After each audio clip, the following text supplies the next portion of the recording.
Good afternoon and welcome to this Thursday Thought for August the 8th, 2024. A couple of days ago, my friend Jennifer White posted something on Facebook that got my attention. Her comment, and I quote, "No matter what people are going through, they deserve dignity, always," unquote. Well, I agree, and I might expand on that just a bit to say that human beings always need to be treated with dignity and respect just by virtue of their being human.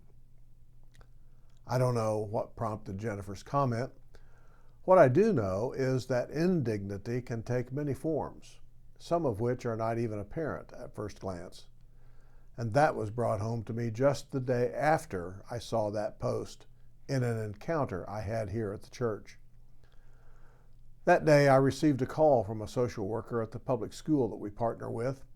The lady at Franklin Elementary had called the church asking if there was any way that we could help one of the paras who was having a difficult time financially. She didn't need much in the immediate time. Her fuel tank was almost empty in the vehicle that she drove to and from work. She couldn't afford to put gas in it and consequently would not be able to come to work after that day. She wasn't able to find a ride, and the public transportation was pretty much a non-starter for her due to the place where she lived.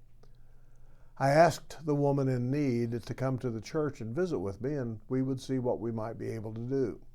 She did so, and we ended up filling her tank with fuel at the local Quick Trip. We also gave her a little cash to get by until she got her first check from the school district. Let me now tell you just a little of the backstory. Paraprofessionals are the backbone of the schools in the 259 district. They wipe noses, they provide individual instruction, work with the physically, mentally, and emotionally challenged kids, help keep order in the classroom, supplement the teacher's instructions as needed, and generally provide the services of an aide to the teacher. They are well trained, intelligent, and intensely love the kids that they have in their care, even the difficult ones. But paraprofessionals, unlike teachers and some others, are paid only 9 months out of the year. They are mostly women, many of whom are single. They receive no pay in the summer months. They have to go it alone in some way, and additionally, paras don't make much money per hour, and their pay is on an hourly basis. When that May 31st check comes in, and that check is not full pay as the school year ends before the end of the month, so they have low hours for that month. That's it until August the 31st. And they also receive no pay during school breaks, such as Christmas vacation. Yet, they are expected to come back to work in August to again wipe noses and provide individual attention to those most needy. Well, I have some familiarity with this difficulty that paras face, as one of my nieces is a para and she faces the same issues each summer. She doesn't make enough during the school year to put aside 2 months of income to pay the rent, utilities, and food for the summer. She has to rely on others to help out from time to time. My comment on all of this? Where is the dignity in this scenario?